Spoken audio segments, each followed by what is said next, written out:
Hey there, Justin. I think you're calling back right now. You were the one who was driving earlier, right? Yes, that's correct. All right, good. But we're at somewhere good now. And Justin, I think you said you were I don't remember if I asked. You like he, him for your pronouns? Justin's fine. Okay, well, for the chat is why we ask. You're a cisgender man, correct? You're not trans? No. Great. And then what part of the country did you say you were calling from? New Jersey. New Jersey. Cool. All right. Well, we don't have a ton of time, but we'll hit it here real quick. Are you still wanting to talk about that $1.5 trillion? I would like to actually talk about everything you were just talking to the current or the previous caller about. Oh, man, we have 13 minutes left, and I really wanted to hit that. All right, go ahead. We'll see if we can fit in both somehow. You were saying how that, let me ask you, Jimmy, what part of the country are you from? I'm right now living in Texas. I live near Austin, but I'm in rural Texas. I've also lived in Colorado and Wyoming, Florida, Louisiana, and then you're in New Jersey. My family's from Levittown, Long Island. Okay. So have you been out to these Democratic run cities lately? Yes, Denver is considered one of hang on, let me answer. Denver is one of the bluest cities. I lived there. And in fact, some people even describe it as somewhat socialist. The place in Louisiana I lived was right by New Orleans, went into New Orleans many times. I live, like I said, near Austin. That is a blue city, even though we're in Texas. And I just said Levittown, Long Island. You know where Long Island is. Of course I've been to these blue places. Recently. For instance, you're talking about Chicago. I can go to Austin today if you want.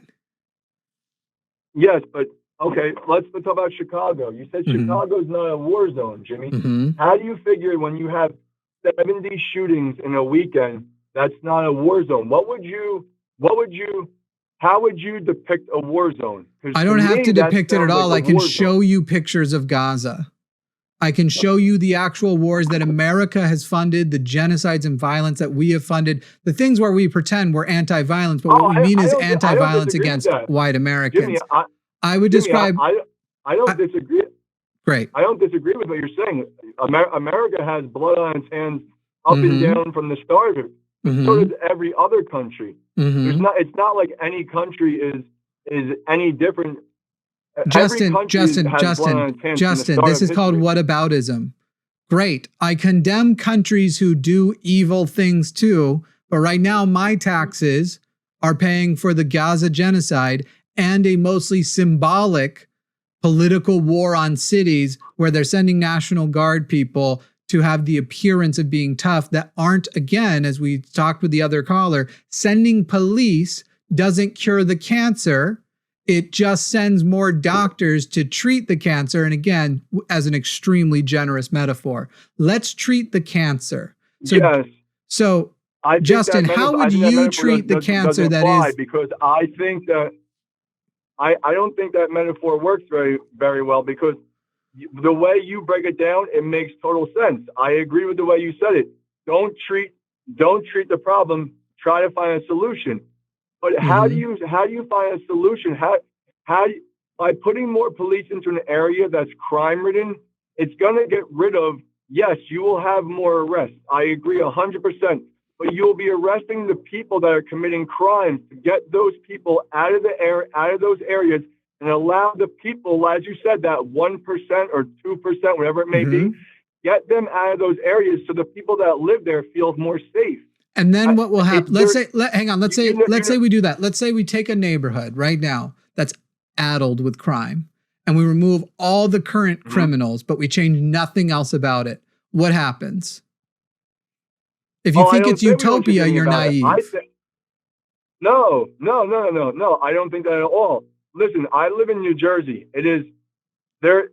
When you go north of the Raritan Bay, I drive in New York City almost daily. New York City is a cesspool. It is disgusting. The amount of lawlessness in that city is absurd. I went there with my family. I did not feel safe walking around Manhattan. Yeah, meanwhile, Meanwhile, drug the stats the are amount- against you. But yes, the amount of drug use, the amount of poverty, the amount of homeless people make people feel unsafe.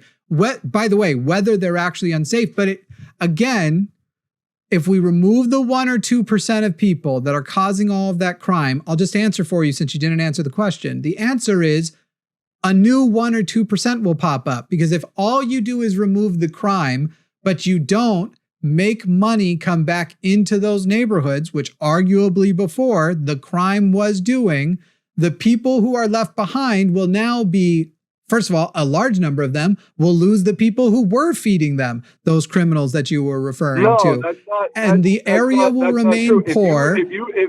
Crime is a product. Well, you can't say hold on when I'm mid-sentence, Justin. I was mid-sentence. I will let you get your question in a second. You cut me off, though. Crime is as well. Yes, that's great. Crime is a product of poverty and proximity. You weren't answering my question, so I was bringing it back to your question. It is poverty and proximity. If you don't solve those, crime doesn't just go down because you arrest more people. Now you may speak, Justin. Okay, so to what you were saying, I wasn't finished speaking when I was saying it. When you remove those 1%, 2%, which is a lot higher in those areas, I believe, and Great. I see it firsthand. You're in an area in Austin. Austin is not a crime-ridden city like Chicago or New York or any of these other cities. Which I've already addressed. I've been to all those other cities you're talking about. Let's speak about Flint, Michigan, for instance. Flint, Michigan, okay? Mm-hmm. It is absolutely crime-ridden, okay? There is no mm-hmm. business. There's not even you can't even get a job in Flint because there's no business in Flint. Mm-hmm. Why? Because business owners can't be in Flint because they're constantly being robbed and stolen from. The crime is so bad there that you cannot have a successful business there mm-hmm. because of the crime. So and how much of that? And how much of that? And how much are you? Hang on, Justin. No, Justin. Justin, I am going to interrupt again because we have limited time, and you are trying to go on and opine and just repeat Fox News points. So when it comes to Flint, Michigan, which we're moving to, I don't even watch news. It doesn't matter whether you watch it. I know where the propaganda comes from that eventually makes it to you through social media or whatever else. It's Fox News, it's Newsmax, and it's Stephen Miller.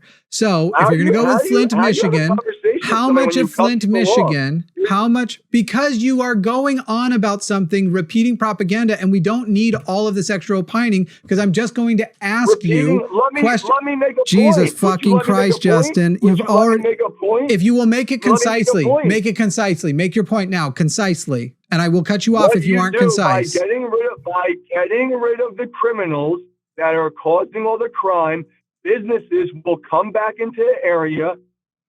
They will start to flourish and they will provide jobs. And also, I agree. Yes, there needs to be more social programs like vocationals and those things for these cities so people can uplift themselves. Teach a man to fish, not give him fish. That's not the solution. That's not what I'm saying. I'm saying get the crime out so businesses can come back in there and they can help the neighborhood flourish. Great. Are you done? You have to get the crime out. Oh, see, I said be concise, and now you're continuing to just go on and on and on. And you already were making the exact point that I said you were making and was going to respond to. What you just described does not work. You have to address the poverty. Just getting the criminal out doesn't, because there is that period of time where you're like, okay, now all the criminals are gone. You still leave a bunch of poor people behind who need to eat. Yes. Who need to eat, who need to take care of their families, who need to take care of each other and themselves, and waiting on all of these. Oh my God, Justin, shut the fuck up, Justin. You don't get to whine about all of the interrupting I was doing, and you're not letting me finish a goddamn question. You aren't concise, and you won't let me speak. Bro. Shut the fuck up. What are you saying? Wow. To go back and watch the call and watch the utter fucking hypocrisy here. I literally stopped and asked you to be concise. Shut up. Shut the fuck up, dude. Like, I'll mute you because you can't control yourself. If you want to be heard and complain that you're not making your point, even though you had already made that point, and then just try to repeat it 6 more ways, by the way, completely ignoring the source of that crime, of that poverty, and how Flint was so fucking abandoned by its government that lead was running through the literal fucking pipes. And you're going with a place that because of that lead poisoning, you're going to see increased issues of people struggling with education, increased issues with, you're literally going with this hyper specific place because you think the stats are better to make your point, because there the overall crime rate is something like, 0.3%? It's let me find it. I know I've got it up here. Hang on. Flint, Michigan, crime rate, 33 per 1,000 individuals, 3.3% overall crimes, 14.7 violent crime, 1.4, which is high. But we are talking about still a very small sector of people and a place you can still feel mostly safe. And you're sitting there saying, throw more cops, fuck prevention. Fuck, get them out of there and then it'll go away. Get all the cancer out of the people who have the cancer right now, and no more people in the period of time when all those resources come. That will take a long fucking time. Nobody else will fill that gap of all the people with cancer, but the lake is still there. It's still making people sick, but it'll all even it out and it'll all be better. I am unfortunately going to unmute you and see if there's anything productive that can go in this last 3 minutes, but I doubt there is, because you are the biggest conversational fucking hypocrite I've spoken to since Calling It Now started. Go ahead, Justin. Listen to yourself. Justin, I assure you I'm listening to myself. Yes. Going on and on. Uh-huh. All right, so there isn't anything productive to get out of that. Justin, I'd say thank you for calling, but I'm trying not to lie this year. Fuck off. I don't like, if you're going to sit there and whine, and by the way, people, as the way things go here is I've been doing this for a while, you haven't. And that's fine. You're not a professional conversationalist. When I'm hearing a person just go on, and trust me, I digress. I go the wrong places. If a caller was calling and was actually like sufficiently able to referee me, I would have them. But unfortunately, somebody like Justin is not. You are going off in ill-productive places and you are repeating the exact same point. My job is literally to keep things on track. And I do not give a fuck if you're going to call in and whine that you're not being heard. And then I sit and I go, fine, you be concise, and you still get 2 paragraphs out before. Sorry to the people who are calling. You can call the next show that we're about to redirect to. But there isn't time for any more because we have to end. Oh, sorry about that. We have to end now because we have another show starting on our other channel, The Line, starting here in 2 minutes. My job is to keep the show on track. You were super not going on track. I decided to give you the space. You did a paragraph, didn't let me get a fucking sentence out.